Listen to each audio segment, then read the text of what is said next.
Cambodian, but honored guest, I also will deliver my reflection in English as well. So this way we have a complete understanding the deep meaning of this event. ថ្ងៃមួយមុននឹងខ្ញុំចាប់ផ្ដើមខ្ញុំចង់ចែករំលែកការងារមួយចំនួនធំព្រោះខ្ញុំជាសាស្ត្រាចារ្យនៅបញ្ញាសាស្ត្រហើយខ្ញុំក៏ជាអ្នកស្រាវជ្រាវម្នាក់ហើយខ្ញុំជាជនរងគ្រោះជាតិអញ្ចឹងខ្ញុំមិនអាចរស់នៅបច្ចុប្បន្ននេះភាសាខ្មែរគឺថានៅពុទ្ធសាសនាថាយើងមានសិល5ប៉ុន្តែចំនួនពលពតដូចបងស្រីឡើងនិយាយពលពតក៏មានសិល4ដែរដើម្បីរស់នៅយើងលឺទាំងអស់គ្នាហើយកុំដឹងកុំឃើញកុំលឺហើយកុំមាត់ដើម្បីរស់ត្រូវទេបងបើខ្ញុំនិយាយខុសប្រាប់ខ្ញុំផងបាទក្នុងន័យនេះហើយដែលយើងត្រូវការថែរក្សាថ្ងៃនេះជាថ្ងៃមួយដែលប្រជាប្រដ្ឋខ្មែរទាំងអស់ដែលអ្នកដឹកនាំទាំងអស់ដែលអន្តរជាតិទាំងអស់ត្រូវដឹងការឈឺចាប់របស់ជនរងគ្រោះដូចខ្ញុំហើយដូចបងហើយពុកមីងទាំងអស់បាទyou know in Buddhism we have 5 precepts but Pol Pot have 4 precepts also do not know do not hear do not see and do not talk this is how we survive so today we must break the silence we must let the whole world know that our suffering our tragedy is not only about Cambodia it's more than that it's about humanity because when people are human we don't do that we don't kill we don't contact we don't smash those people so I begin by thanking the Killing Field Memorial for inviting me to deliver my reflection and I try to capture 50 years in one page so I hope you will try to understand the deep meaning of this in a message of true story about the tragedy but also a true story about the future what the new generation what our elder besides the reality the cruelty would move forward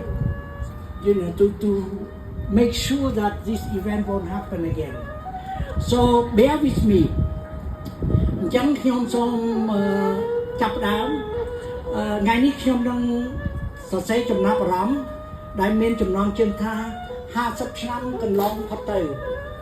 ការចងចាំនៅអតីតកាលបន្តទៅអនាគតសូមបើកវងកញ្ចក់តិចព្រោះ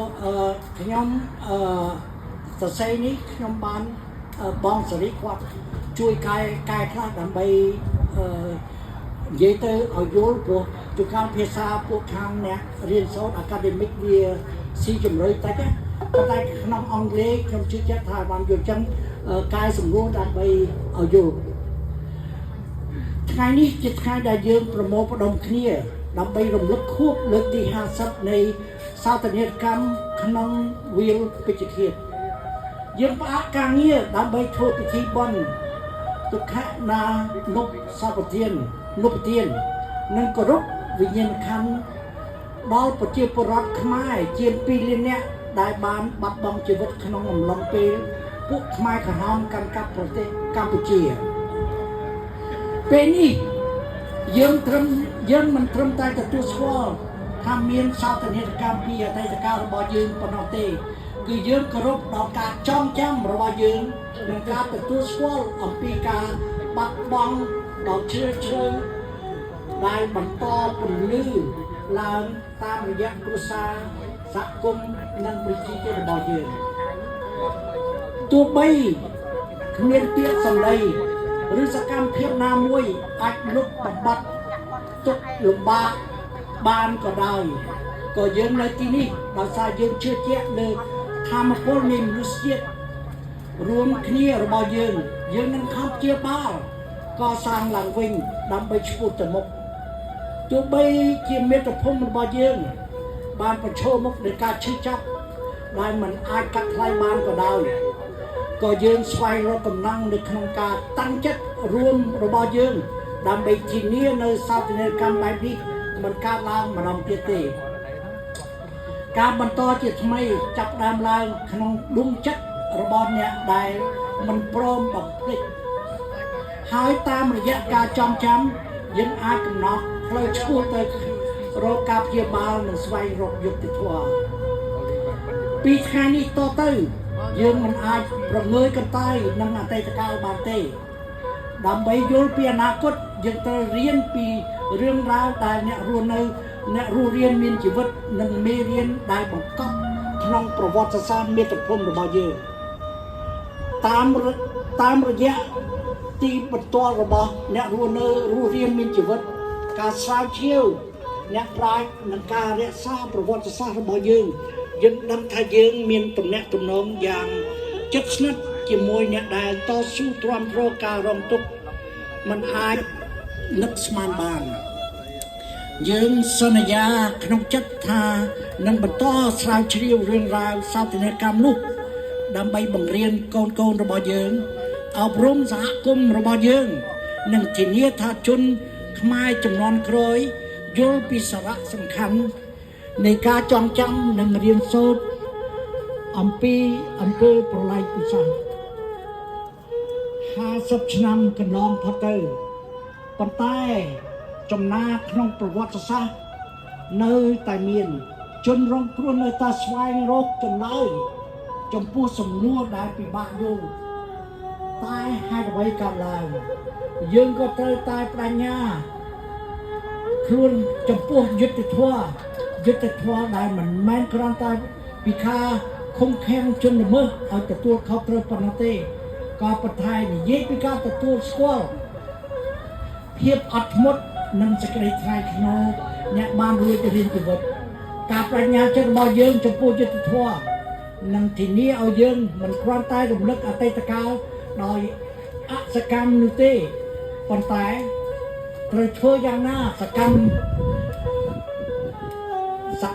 ដើម្បីកសាងសង្គមដែលមានមូលដ្ឋានលើការពិត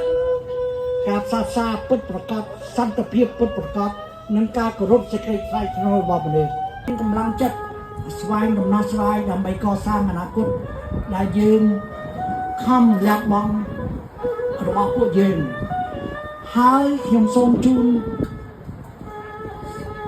ពរឲ្យប្រជាជនប្រទេសកម្ពុជាទាំងនៅក្នុងប្រទេសក្តីទាំងនៅក្រៅស្រុកក្តីឲ្យឈប់មានការភ័យខ្លាចឲ្យមានសេរីភាពនៃការចង់បាននិងមានជីវិតរស់នៅដោយសេចក្តីថ្លៃថ្នូរសូមអរគុណបាទ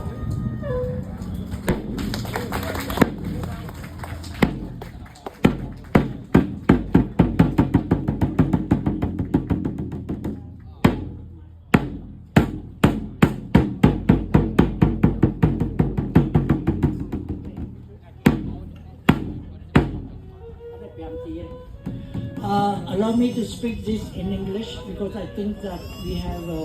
international guests, so this way we can remember. The topic today is about remembering the past, renewing the future, 50 years later. Today, as we gather to commemorate the 50 years of the killing field, we pause to remember the 2 million lives lost during the Khmer Rouge. This moment is not only acknowledging the tragedy of our past, may we find the strength and resolve to build a future that honors their sacrifice. And lastly, may all Cambodians live free from fear, free from want, and embracing life of dignity.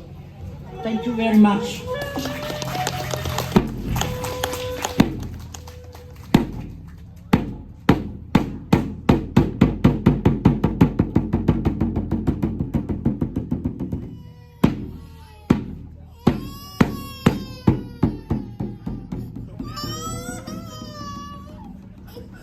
Con ơi,